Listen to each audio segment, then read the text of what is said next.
Hi guys, Tatiana is here, and today I wanted to share with you about my experience with Osho practices and with his teachings and with his books.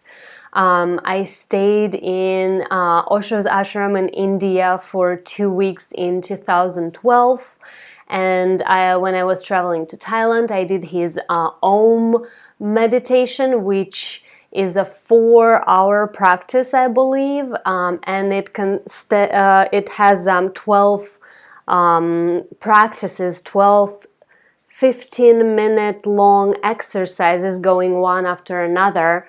And then I read a couple of his book, and I would love to share with you today how it went for me and how it enriched my life. So you guys have a first hands-on experience. Here we go.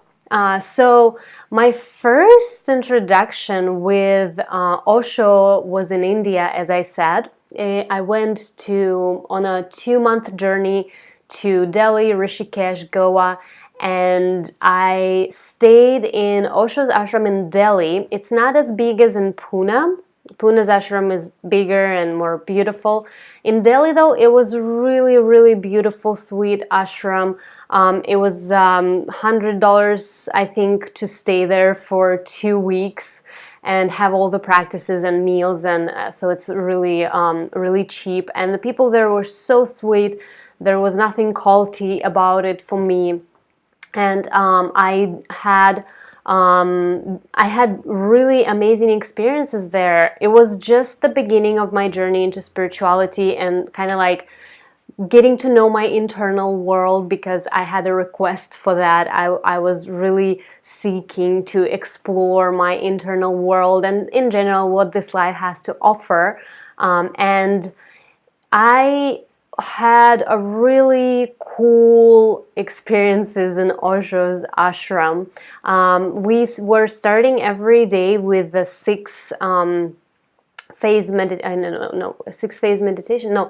dynamic meditation. It's with you like breathing a lot and you screaming and you crying and you really like releasing any tension, right, emotions that are there. And it could look very extreme, but when in our society we're so tend to be like having a pretty face, and contain ourselves, and just like don't say the wrong thing, don't act outside of norm, it's actually a really good practice to break through that box, break through those rules and boundaries that we've been holding ourselves into, and just like really let yourself be free and express and just see what it feels like, right? To be like, allow yourself to yell, allow yourself to be like crazy and be not normal for that an hour that practice is going. So that was really opening for me to like, wow, like it was such a liberation to allow yourself to really just like be free in my expressions and explore where are they leading me to and what's coming up, what I feel like. It was really a beautiful experience to get to know myself better. And then I did no mind meditation there as well, which it's a practice when 1 hour a day you speak gibberish, and it's a language that you don't know, right? Or it could be language that you making up. It's like blah blah blah, whatever it is. So I was speaking Chinese, and then for another hour you sit in silence. And it was really a profound experience for me. I had past life visions coming in and like speaking. I felt like there was a different voice coming out. There's like some Spanish or like actually some Persian person. I felt like she was a warrior and she was like talking. So it was just like really interesting, like the visions that are coming to you, and then the emotions that you're experiencing because of that. It's like, wow, where is it all coming from?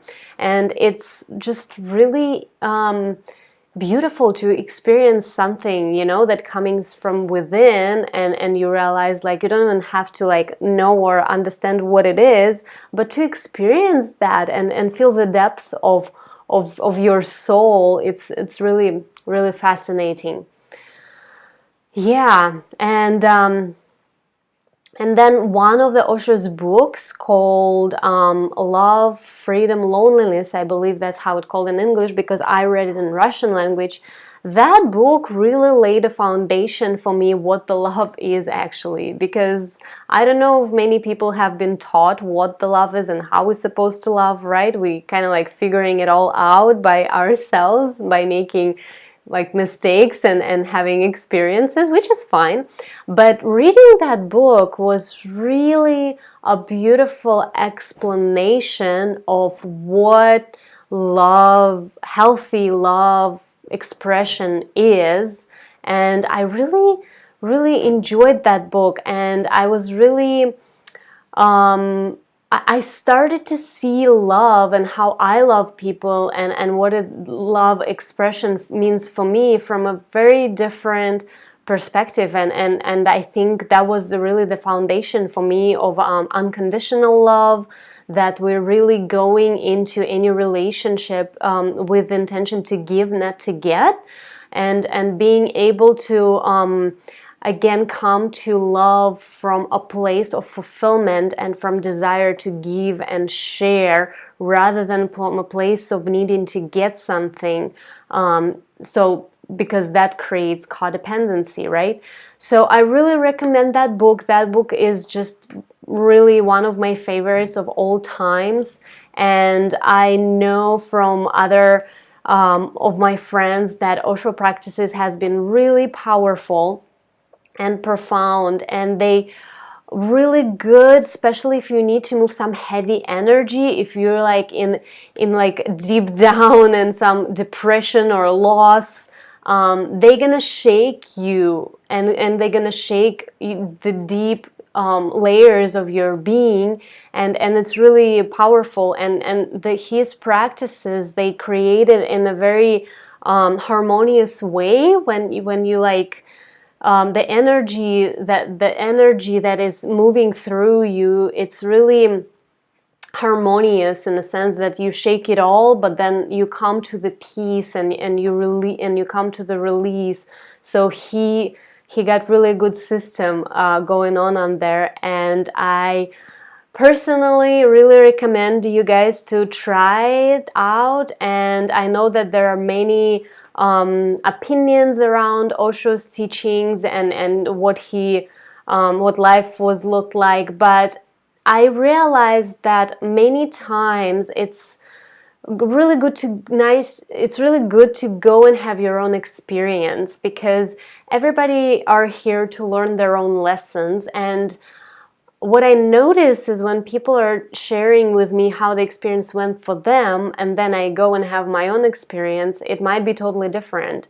And especially when the people telling you like, oh, I had such a bad experience with this teacher or with this practice, and I noticed that then I would go have that practice or sit with this teacher, and I would actually have really positive experience. So I always encourage to go and have your own experience with anything, with the practice or with the book or with a teaching, and just see for yourself. And in my personal opinion, I can say that Osho is a really beautiful big part of my life and my practices and my teachings. I don't do them like daily or anything, but it was a really powerful foundation for me coming into the world of personal development, self-exploration, spirituality, diving into inner world. And I think it's a really powerful human being he was, who came here, and he left beautiful practices and books to explore and read and learn about your internal world. So that was my input on Osho, and stay tuned. Write down any comments or questions you have, and I wish you to have a wonderful day. Thank you.